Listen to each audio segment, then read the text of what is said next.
Salam sejarah, salam budaya. Kali ini kami akan menyampaikan konten daring dari sejarah kita sharing. Nah, kali ini saya, Ame Karimatul Fadilah, akan menyampaikan materi mengenai konsep berpikir sejarah. Apakah itu konsep berpikir sejarah? Nah, ikuti materi ini sampai akhir ya. Dan jangan lupa untuk klik komen, like, dan subscribe. Terima kasih. Mari kita masuk ke materi. Sebelumnya, apakah kalian tahu apa itu sejarah? Sebelumnya kita pasti sudah belajar apa itu mengenai sejarah. Nah, sejarah itu adalah peristiwa yang terjadi pada masa lampau. Nah, peristiwa ini pasti unik, penting, dan hanya terjadi satu kali. Nah, itu adalah sejarah. Maka kita tenang sampai sekarang untuk pembelajaran agar tidak terjadi hal-hal buruk, misalnya seperti masa lampau. Nah, dalam sejarah ini kita memerlukan konsep berpikir sejarah untuk melakukan interpretasi terhadap peristiwa sejarah tersebut. Selain interpretasi, kita juga bisa melakukan rekonstruksi kembali peristiwa sejarah tersebut menggunakan konsep berpikir sejarah. Nah, di sini konsep berpikir sejarah saya tulis menjadi 3: kronologis, diakronis, dan sinkronis. Nah, yang pertama kita akan bahas mengenai kronologis. Nah, kronologis ini yang paling penting harus kalian ingat, kata kuncinya adalah di sini. Dia adalah urutan waktu kejadian. Nah, urutan waktu kejadian ini akan membantu kalian untuk merekonstruksi suatu peristiwa sejarah sesuai urutan waktu. Jadi kata kuncinya kronologis itu di sini. Urutan waktu. Nah, cara berpikir kronologis ini menurut kita untuk berpikir secara runtut, teratur sesuai dengan urutan waktu tanpa melompat-lompat. Jadi peristiwa yang terjadi itu urut. Nah, dan ini akan menimbulkan suatu kesinambungan. Karena tidak mungkin terjadinya suatu peristiwa tanpa peristiwa sebelumnya. Nah, jadi peristiwa sebelumnya, peristiwa sesudahnya, dan sesudahnya lagi itu diruntut secara waktu, secara urut-urut dan tidak melompat-lompat. Itulah kronologis. Nah, akhirnya ketika kita sudah mengurutkan peristiwa A, B, C, D, E, itu akan membantu kita merekonstruksi suatu peristiwa sejarah sesuai dengan urutan waktu. Nah, ini nanti akan memudahkan kita untuk memahami peristiwa sejarah. Nah, konsep berpikir sejarah selanjutnya adalah diakronis. Diakronis ini secara etimologis berasal dari bahasa Yunani. Diakronis berasal dari 2 kata, yaitu dia yang berarti melintas, dan kronis ini awalnya adalah kronos yang berarti perjalanan waktu.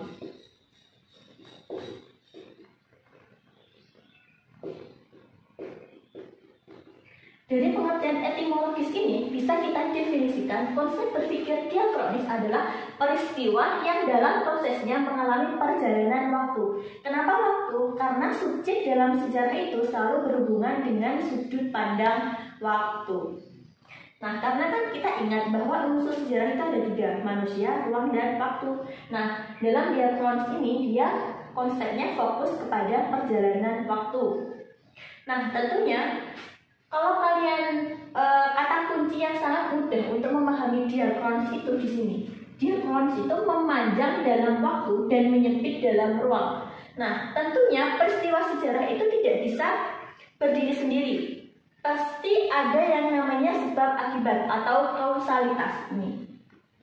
Dalam peristiwa sejarah, konsep berpikir diakronik terdapat sebuah sebab akibat. Karena terjadinya peristiwa B tidak mungkin ada tanpa adanya peristiwa A, seperti itu.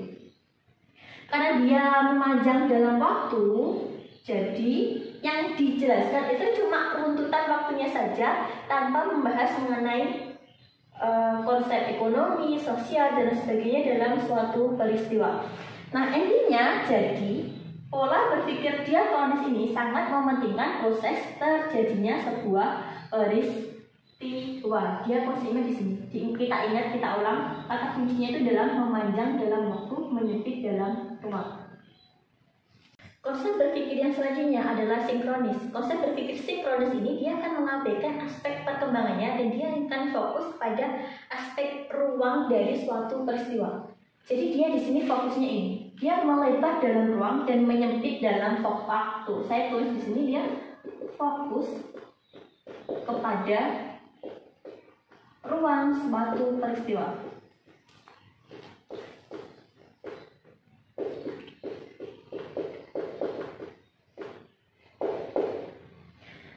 Nah, di sini nanti dia akan menganalisis suatu peristiwa pada kondisi tertentu. Apa saja yang dianalisis? Mungkin bisa jadi kondisi sosial, ekonomi, budaya, politik, dan lain sebagainya. Jadi dalam sinkronis ini kita lebih menjelaskan dalam suatu peristiwa itu terjadi apa saja, kayak gitu. Nah, jadi konsep berpikir sinkronis ini fokus kepada gejala yang meluas pada ruang dan terbatas dalam waktu. Nah, konsep lainnya seperti ini. Kalau kita kembali ke diakronis dan sinkronis. Kalau diakronis itu dia bersifat horizontal.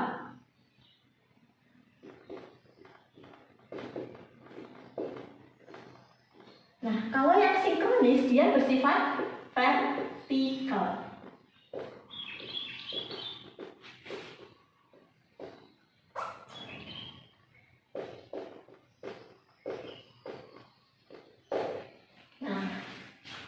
Sampai di sini kita belajar ini dulu. Nanti setelah ini kita akan bahas satu persatu contoh dari setiap konsep berpikir secara kronologis, diakronis, dan sinkronis. Oke, setelah kita mengetahui konsep dari berpikir sejarah yaitu kronologis, diakronis, dan sinkronis, sekarang kita masuk ke contoh dari konsep diakronis. Tadi apa diakronis itu? Nah, diakronis itu kita bahas sedikit.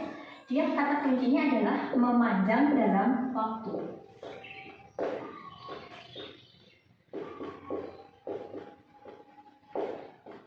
Dan menyempit dalam ruang. Memanjang dalam waktu.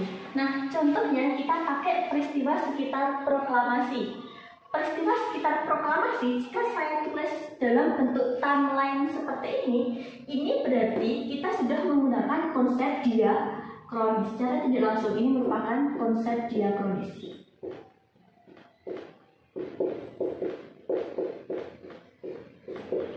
Peristiwa satu dengan peristiwa selanjutnya pasti berkesinambungan, tetapi kita hanya fokus kepada waktu atau kapan peristiwa ini terjadi. Contohnya, ketika kita ingin berbicara mengenai proklamasi Republik Indonesia, maka sebelum proklamasi itu terjadi apa? Apa peristiwa yang berkesinambungan dari peristiwa proklamasi? Kita bahas mengenai tanggal 6 bulan 8 Hiroshima dibom oleh sekutu. Sekutu ini siapa? Amerika. Nanti kalian bingung. Amerika. Terus 7 dibentuk PPKI, 9 Nagasaki dibom, 14 Jepang menyerang tanpa syarat kepada sekutu, 16 peristiwa Rengas Dengklok, dan 17 peristiwa proklamasi. Jadi konsep diakronis ini hanya memerlukan lintasan waktu dalam sebuah peristiwa, tanpa perlu kita membahas siapa sih yang ngebom Hiroshima, lalu bagaimana ketika Hiroshima itu dibom, apa dampak sosial dan ekonomi Hiroshima dibom. Kita tidak perlu membahas itu, berarti kita membahas diakronis. Selanjutnya, contoh konsep sinkronis. Kita ingat lagi, sinkronis tadi kata kuncinya adalah dia melebar dalam ruang dan menyempit dalam waktu. Ini melebar dalam ruang. Kita anggap waktu itu ini waktu. Nah, ke bawah inilah kita namakan ruang. Kalau lurus ini dia cuma diakronis, berarti kalau sinkronis melebar dalam ruang, berarti fokus dalam satu peristiwa yang nanti akan kita bahas, akan kita analisis, mulai dari contohnya mulai sosial, aspek sosial, budaya, terus peristiwa apa yang terjadi dalam kejadian ini dan seterusnya. Kita bahas yang pertama, salah satunya adalah peristiwa Rengas Dengklok. Kalau kita cuma membahas mengenai peristiwa Rengas Dengklok peristiwa Rengas Dengklok saja, berarti kita konsepnya adalah sinkronis. Apa saja yang terjadi dalam peristiwa Rengas Dengklok? Nah, peristiwa Rengas Dengklok ini adalah pengamanan Soekarno-Hatta ke daerah Rengas Dengklok di Karawang. Tujuannya apa? Menghindari pengaruh Jepang terhadap Soekarno.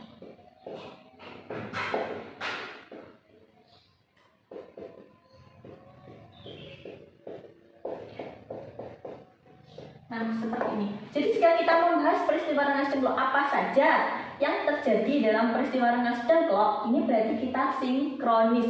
Berarti kan melebar dalam ruang seperti itu.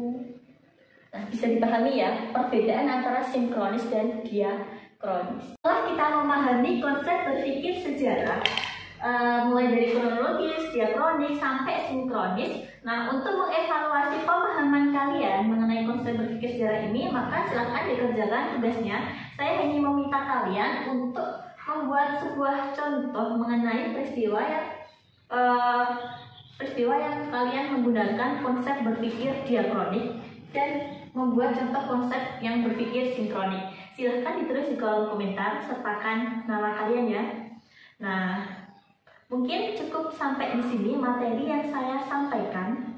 Mungkin akan kita sambung lain waktu, dan silahkan jika ada pertanyaan kalian tulis di kolom komentar. Oke, terima kasih atas pembelajaran sejarah hari ini. Nantikan materi-materi selanjutnya hanya di channel Sinau Sejarah. Kami menerima kritik, saran, ataupun kalian menginginkan materi apa yang akan kami bahas. Oke, terima kasih dan jangan lupa klik, komen, like, dan subscribe. Assalamualaikum warahmatullahi wabarakatuh.